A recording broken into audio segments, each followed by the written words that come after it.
Okay, fire away. Yeah, well, first of all, I appreciate you guys all being part of Rev community and this conversation.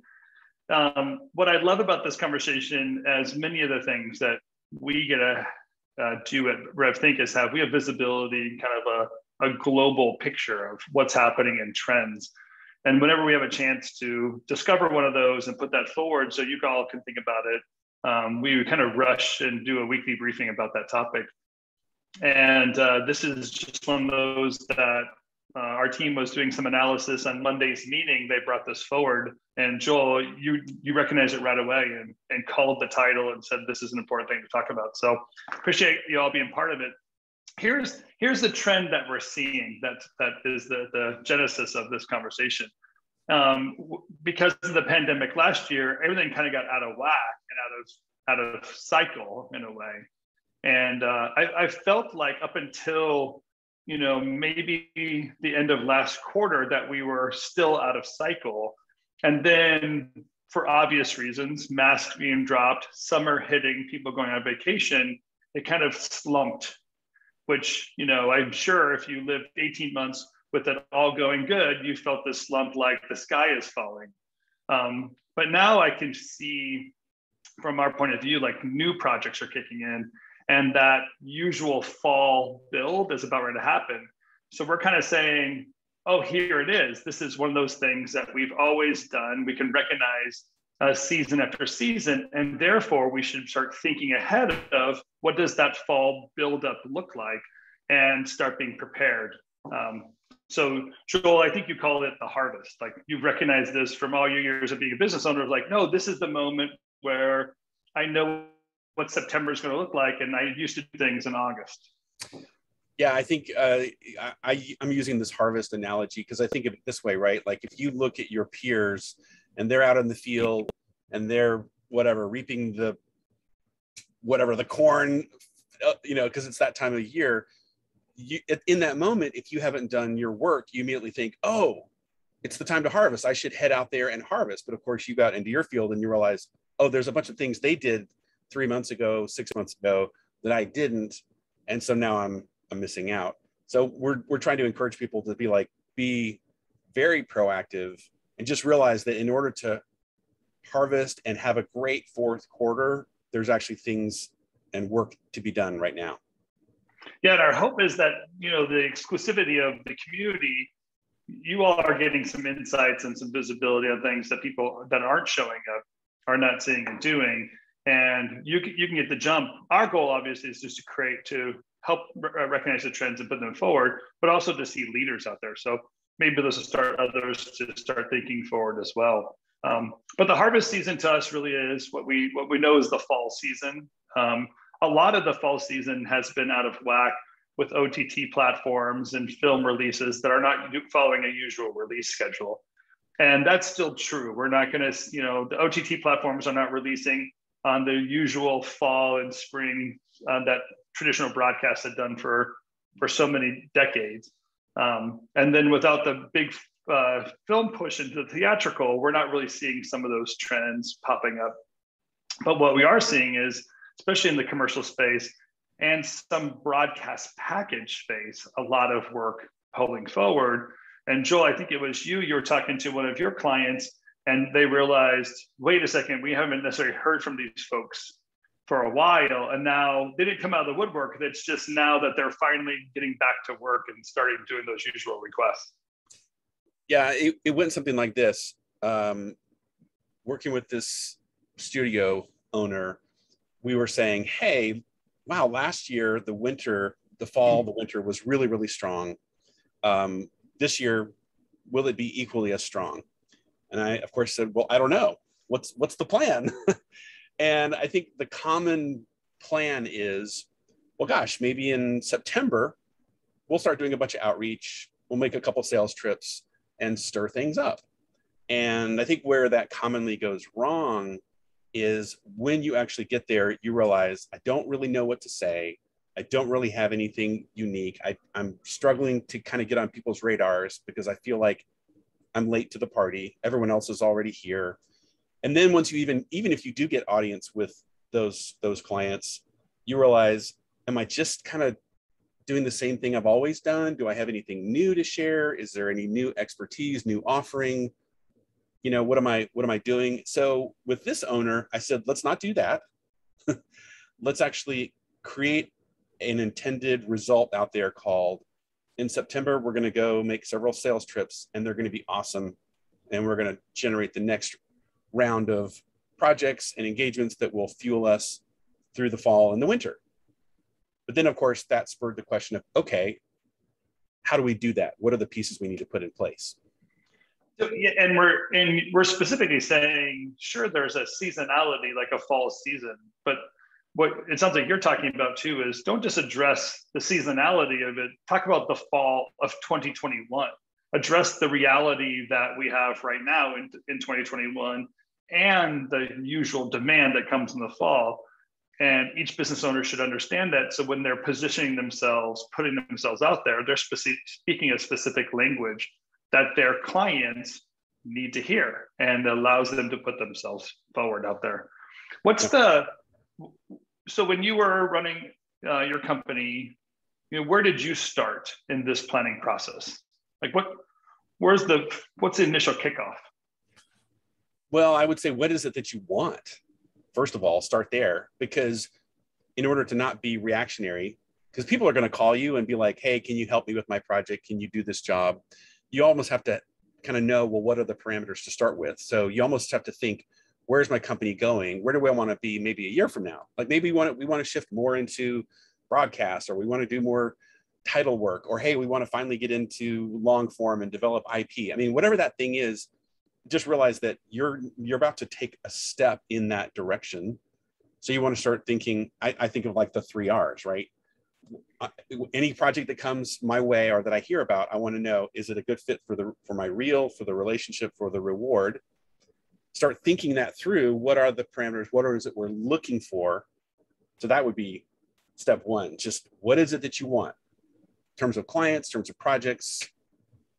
That's step one. And I like that too, because I know what the future advice is going to be. But if you don't start with that, you could start with, well, what did I do last year, or what did I do 2 years ago? And this desire, and not a bad thought, but the desire to repeat a past success really only gives you your past success. Where you're starting is do you desire anything else? Like, should you apply critical thinking before you move on to what did I used to do, what's what I usually do? Your question is what should I be doing? And then, the next step might be, hey, let's look at your track record. What are these relationships that you have? What is this reel that you have? Where did you make money before? Looking at your past record, and can we apply any of that as a stick form to start building the strategy for the next step? Yeah, no, I love the way you put that, because yeah, you're right. We'll say this.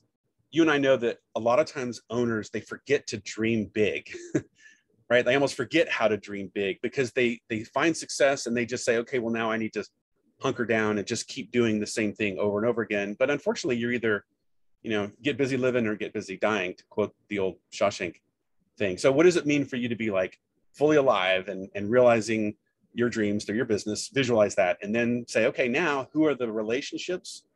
Who are the clients? What are the opportunities out there that are going to move us in that direction?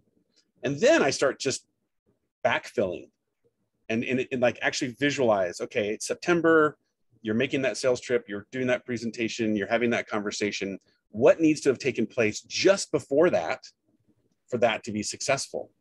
And it's things like, well, I guess we probably did an outreach and had a conversation and got it scheduled. I'm like, okay, what did you do before that? Well, I guess we got our reel updated and kind of polished and fine-tuned our website. Okay, what'd you do before that? Well, I guess we had to sit down and look at our body of work that's going to move us in that direction, update the website, create maybe a queue of social media and all this sort of stuff. Okay, what did you do before that? And you'd say, well, we had to get really serious about, is our direction, meaning our positioning, how we're viewed in the marketplace, the message we're putting out there, is that going to move us in that direction? Maybe that needs to be updated because that's going to inform this step, this step, this step, this step. And now you're starting to get down to like, okay, this is where you start. So in the example of the story I was telling about this owner I'm working with, we realized we've got to finish and polish that positioning next week, because the following week is when the web team is going to update the website, and so on and so on and so on. So all of a sudden we realized we had 3 months of work for something that seems simple enough, and it's called a sales meeting at the end of September. You're talking like a producer. What you start with the end in mind, what you hope to accomplish, and you work yourself back with the resources and time you have available until you get to what should we start doing today to get to that point. Right. So the idea of like, first is the dream, analyze the dream, and then kick in your entrepreneurial formula to say needs, or in this case, desire plus resources should equal a solution. Yeah. So that analysis of your current body of work, and really think through like capabilities. We haven't been this season for 18 months. How has your team changed? Your investments that you've made into certain products or people, how do those capabilities differentiate from who you were just 18 months ago? And maybe that first outreach, that really basic first outreach, is just an introduction of this new capability that your client may or may not have ever recognized that you had. And for you, you forgot about it. It happened so long ago, but for them, it's a brand new idea. I love that, because you're talking about the power of story right now. Because when you think about your career and your business, think of it like a story. And if I just said, well, what's gonna be a beautiful, amazing story? What's the story you're telling? What you don't want to do, of course, is find yourself, and this is where I would encourage people, visualize yourself like in that room doing that capabilities presentation, and then you're pressing the play button and realizing, I'm not prepared. Like, I don't have what I need for this moment, meaning I don't have the story, I don't have the portfolio, I don't have the whatever it is that's going to back up the story you're trying to tell. And then say, well, what do I need to do to be fully prepared for that? So in that moment, you're starting to tell the next chapter of this really cool story called My Creative Firm. And then you're there inviting those people into it. And they're going to love it. They're going to be so excited, because you're saying, look at where we're going and look at what's happening. It's not the same as last year. It's similar, but we're going further. We're going farther. We're doing something new, and we want you to be a part of it. Yeah, and you want the outcome. When I always picture myself in the room, I want to program into my recipient, I'll call it, the question I want them to ask me back. So I want to plant a curiosity that they follow through and say, tell me more, or what is that? Or how did you do that?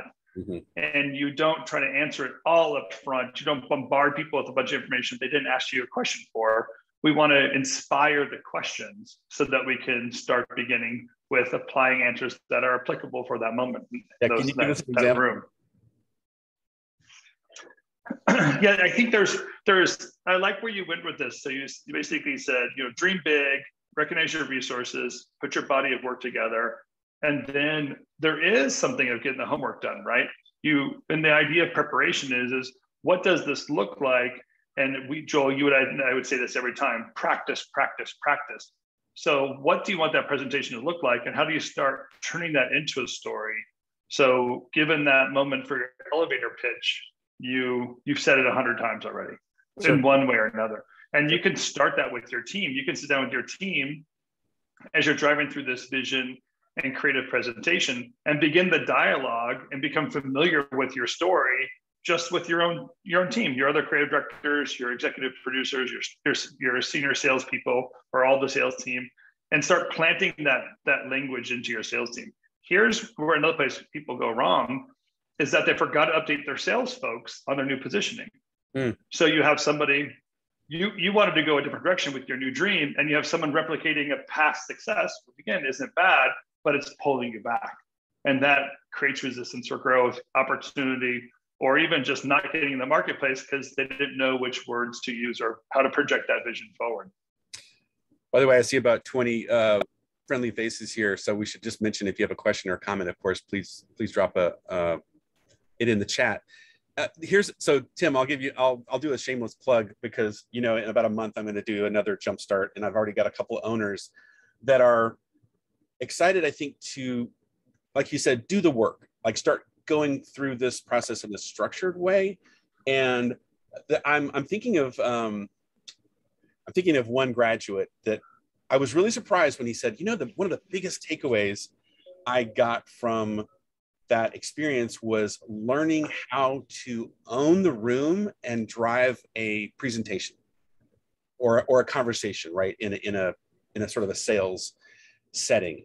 And it's kind of like a reminder to me of, there's some, I don't know, I guess we all learn mostly the hard way, meaning I just did it over and over and over again, and I kind of figured it out. And I think most owners feel that way. Like, well, I don't know how else anybody else does it, right? I'm kind of making this up as I go. And you tend to be pretty awesome at that, and it works. But I know this, here, especially inside the community, inside this small group I'll be doing with Jumpstart, it's really cool when you get a handful of people together and we just start comparing notes and saying, what have you seen work? Where do you get stuck? Have you tried this? And then, of course, practice, try it on. Like I love to challenge people and say, like, as you're coming up with your refined positioning language, present it to me and your peers. Like, in a way, it's like, I dare you, because if you wait until just to show it to your client, like, you're missing out on so much feedback and iteration and so forth. Like, come on, let's do this. Let's try it on. Let's practice. Let's get it worked out so that when it's game day and you're on the field, you're totally prepared and relaxed and ready to kill it. Yeah, and the team owns the uniform. They've handcrafted themselves. They know that it fits well and they're ready to do it, opposed to leaving them, brand new, not really understanding what to say. They only will be reactionary and falling backwards. I'll also add to what you're saying, Joel, is you don't have to do this alone without consideration of the client. Going back to the analogy of a harvest, it's good to test the soil, and it's not too late to begin a listening tour. You don't want to guess what your clients are up against. Their life might have changed in the last 18 months as well.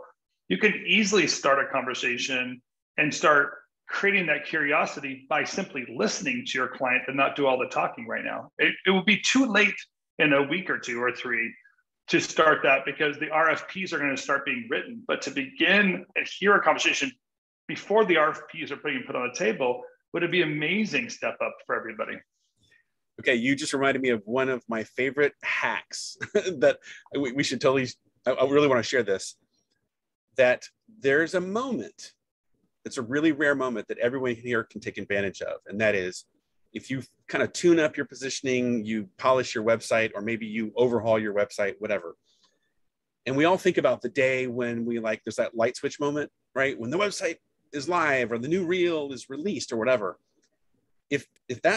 When that date happens, you've already missed out on exactly what you described, the opportunity for the listening tour. And it goes like this.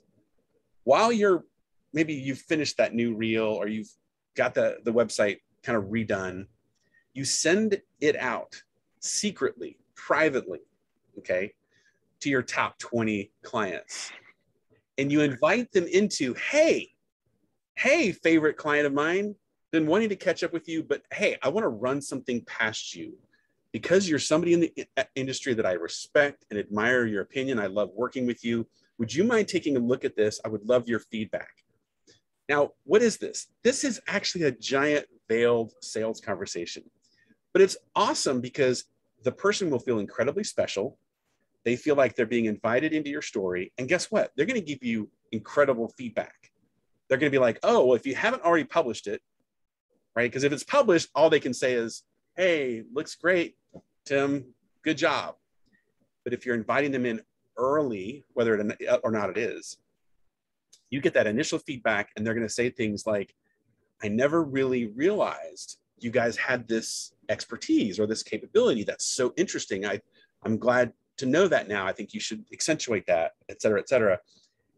And I've seen this work over and over and over again, where by the time the website goes live or the new show reel is out there, there's already 2 or 3 clients that have sent the studio a project.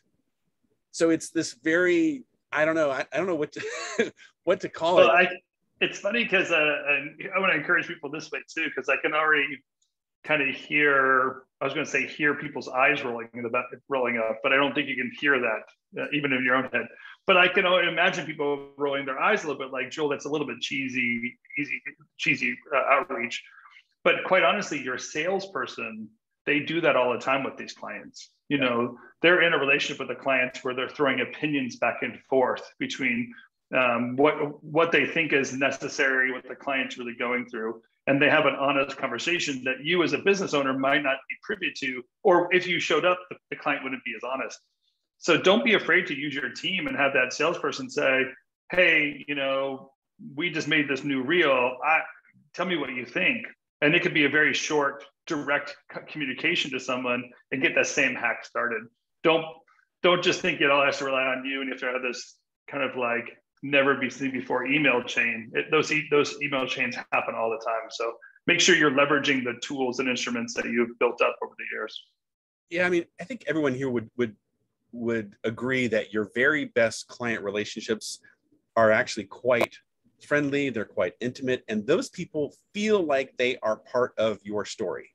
And they love being a part of it. They love feeling like, hey, we did these great projects last year and it moved you forward and it moved me forward. And like, this is so cool.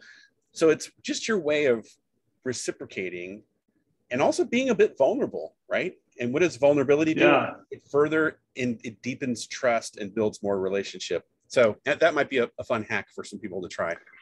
I've actually even had situations where the client and the executive at ABC had called one of our clients and said, I want to pitch you forward into this room. Will you change this for me to basically make their life easier in that presentation? So to think that you're open to input, you might or might not get it today, but in a month or two now, you know, when they're trying to sell their idea forward and they're trying to put you in the room with the people they're talking to, they'd say, I know I can call these folks and get that input from them and change the positioning for them.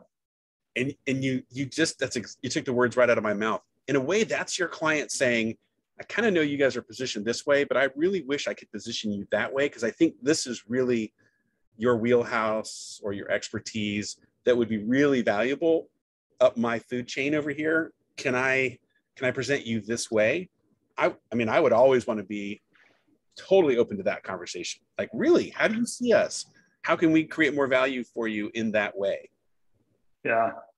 Okay, so there's kind of two more steps that you walk through that they seem very easy, but I don't want people, and especially those who are taking notes of like, what should I be doing now and what comes next? How do I get there? You know, the end result is, how do I get in the room so I can meet people face to face? But before that, you have to schedule that meeting. Yeah. So that's such a simple idea, but most people are afraid of rejection, aren't they? Like, they are afraid of even asking, can I have a meeting with you? Can I show you something? They're so afraid of the no's, they never even try to see if the yeses are there. What are your thoughts on that? Like, what's the step look like when I request, hey, can I do a presentation and a capabilities presentation or show you my latest work or whatever that is? Well, if I was going to go right back to like the ultimate foundation, it all flows out of confidence. So you have to really think hard and make sure you're clear and come from a place of supreme confidence, because that's ultimately what you're selling. At the end of the day, you're going to be selling confidence. So make sure you know where your confidence comes from. And then I would say there's an approach that I like to see owners and salespeople use is this idea of, we are going someplace, we are doing something. Would you like to take part in this? If not, that's fine, but the train's leaving the station. So we're not waiting for permission. We are going somewhere. Now, what that might look like is, I'm going to be in New York, 3 weeks from Thursday. I've got 10 o'clock or 2:30. When can you meet? That's very different than, hey, remember me, and could you, and would you be willing? Like, no, experts are busy. Experts, speak with confidence. They speak in very short sentences. And it's kind of like, if they don't respond, fine. But you want them to get that impression of this is a peer-to-peer interaction, right? It's not you coming under the client and saying, oh, Mr. General Manager of the TV network, will you take a moment out of your busy day? Thanks for your time, all this crap. Like, no, you just be like, or have your person on your team reach out and be like, hey, the president of XYZ production company is going to be in town on Thursday. Would love to meet with you. Are you available at 10 or 2? Boom. It's like, kind of this is an old John Eldridge quote. Let people feel the weight of who you are and let them deal with it. Let them deal with it. That's exactly right. Yeah. You don't need to apologize. I mean, as crazy as it sounds, you're actually doing these clients a favor from getting in the room because they need these resources to make their decisions as well. And you're making their life easy. Bingo. It's easier to have you reach out to them than for them to reach out to everyone that they have on their list. And I can't tell you, Joel, how many times where an outreach is done and the client says, oh, I'm so glad you reached out to me. Almost like I forgot you were there. Because the last 5 people I worked with were these 5 people, and you were the 7th person I worked with, and you just fall off the radar. There's a reality to how fast our brain registers the top 5 and not the top 7 or 8 or 10. So why don't be afraid to like get in there and get in the hustle and get that thank you note of like, oh my gosh, I'm so glad you reached out to us. This is perfect timing. And here's another funny one. How many times the situation I described of the sales trip and trying to schedule the date, none of that ever comes to pass because really your goal is to start a conversation. So the trip may never happen and that's fine. But guess what? Until you're willing to invest and risk on your client's behalf, right? This is that whole idea of entrepreneurs don't expect opportunity until they first create value.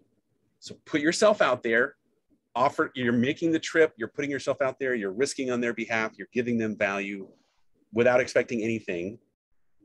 The conversation might start and the project comes about. And then all of a sudden you say, oh my gosh, I'm so busy. I can't make the trip, but we'll reschedule and I'll come later in the fall. That happens so often that you realize, oh, the point isn't necessarily the trip. It's the conversation. It's putting yourself out there. So I feel like most of the conversation we've been having are people with established relationships. What we've been saying is, hey, there's a recognized pattern and the people that have worked with you before are following into that pattern again, and they're about ready to call you. Make sure that they remember you, know who you are. If you change your positioning or refresh your positioning, make sure they understand it. Make sure your team understands it so they can replicate that. But there are people that this is the right time to take advantage of a new opportunity. They've never yet broken into this time or had an opportunity to do a certain kind of work. And this might be the moment where everyone's busy and that breakthrough is there. You're the new player, the promotion player that's going to be out there. We're running out of time, but like, what's your insight there of like how to find that lead and begin that conversation and prepare for it now so that when the time comes, you're ready for it 4 to 6 weeks from now? Well, I mean, I would go into any of that with just patience in mind, but also move quickly. Like I was having a conversation with Dallas Taylor yesterday after Confab, and he was talking about how don't wait to make your introduction. Like don't wait.